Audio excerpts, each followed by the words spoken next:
Kwagala omuntu yesibuko yesanyu eringi Rwema wegendereze kuba Kenzo bingi byasaba Beera n'omwami wo oyo ye yakusaanidde Zala okowe kuba omwami alabika kyayoya Okwagala omuntu kwe kukumya Sophie Gombya mu mukwano ebintu bya laavu gwe Rwema byetegereze Okwagala omuntu kwe kukumye Museveni ne Jeneti ebintu bya laavu gwe Rwema byetegereze Okwagala omuntu kwe kuwasisa mu birwaru na buli kiseera ebintu bya laavu gwe Rwema byetegereze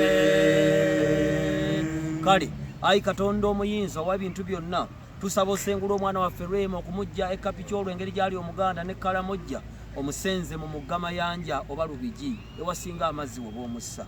Kale katumubuulirire Rwema tobeera omufumba kafu. Aleluya. Rwema weewale piiruzi. Aleluya. Rwema tosembereranga bajjo. Aleluya. Rwema weebale okusemberera bitekisi. Aleluya. Rwema blockinga Kenzo. Aleluya. Rwema yambala kwapatayiza. Aleluya. Rwema tokyazanga Sindi. Aleluya. Rwema toddanga mbagayino. Aleluya. Kale ne tuddamu nti tumbaavu kyobudi.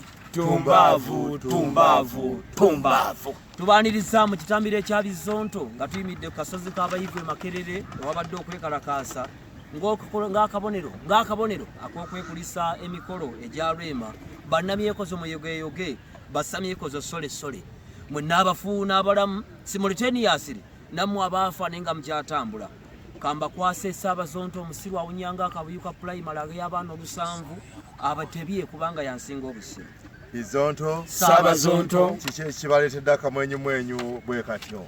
Wadde omukolo gwabaddeko ebintu bingi, ffe tusigala tugamba nti si nsonga. Wadde omuwala yalabise ng'omukulu ku mulenzi, si nsonga. Wadde ng'omulenzi amazina ge yabadde azina g'abakwabuzi, si nsonga. Yadde nga ka make-up kabuzeebuzeemu, si nsonga. Yadde nga babufumbo bwa Rwema babadde bangi era nga beetawulira ku mukolo, si nsonga. Yadde ng'omuwala yataddemu akasente ke ate nga kalabika kawerera ddala, si nsonga. Yadde nga Semyekozo yalimbye nti yagenze Bulaaya, si nsonga. Yadde nga Semyekozo alabika nga yasiibye ku basawo, si nsonga.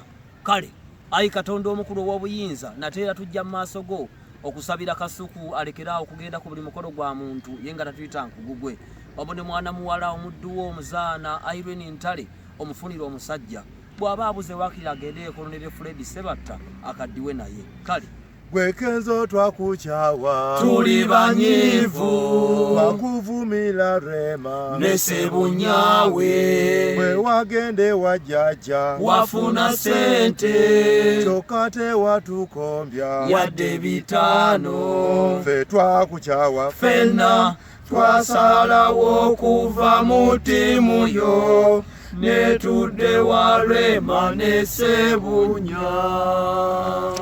tusabire obufumbo bwa Rwema n'amakula buwangalenga obwa Pulezidenti Yoweri Kaguta Museveni jjajja wa Uganda yatugemesa emyaka 33 talina liko tazaala nk'omwana bbali takuba nkujjajja Janet Luyi wadde okunoba.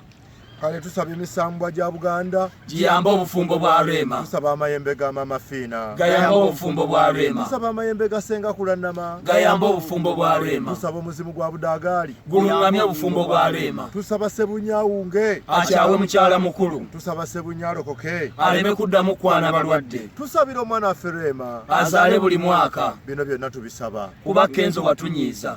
Kale mu mbeera eyo tusindike ekisaala ekiwunyanga toyi za KCCA mu bulamu bwa Eddie Kenzo oluvannyuma lw'okugenda ewa Pulezidenti Museveni n'atatuwaako yadde 10 so nga ffeffekka abadde ku ttiimu Kenzo.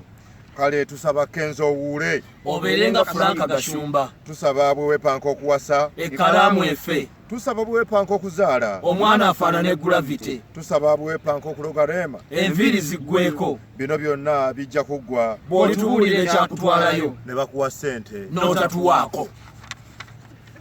Kale mu mbeera y'emu tugenda kujjukira wiiki ey'emyaka 30 ag'omwana gwe bayita Shiba Kalungi Bigula Buti emyaka 30 twebaza Katonda gy'amuwadde yazaalibwa bwereere na kati akyayita bwereere.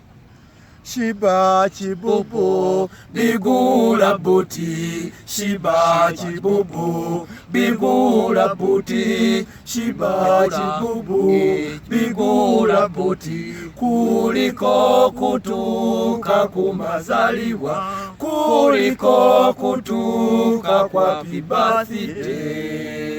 Tuyozayoza omwana Shiba chibubu bigula buti tukulisa okweza emyaka 30 eja social media nga tetubaze egyasooka gye wamala mbakayimbira, nga tetubaze 10 egy'emabega liwamala ng'obakinga basudde, tukulisa okuzimba ennyumba n'osinga bebekulu. ennyumba eyo yiyo Shiba. Si ya Jeff Kiwa, Shiba tukubanja tulage ku nnume. Ayi Katonda omukulu ow'obuyinza, tuwanisa emikono gyaffe nga tusinzidde wano e Makerere nga ffe Bizonto, nga tukwegayirira ndi Shiba kalungi omuwa amagezi bw'aba ayingira enju mwago obwomu, asooke ekkebera mbisenge byonna, guluneedi ofiisi ayinza okuba ayingidde mu ddirisa neyekweka wansi wa kitanda. Shiba agenda okukeera ku makya ng'ebbakuli y'obuugi njereere. Shiba chibubu Bigula buti, shiba chibubu bigula buti, shiba chibubu bigula buti, kuliko kutuka kumazaliwa, kuliko kutuka kwa happy birthday.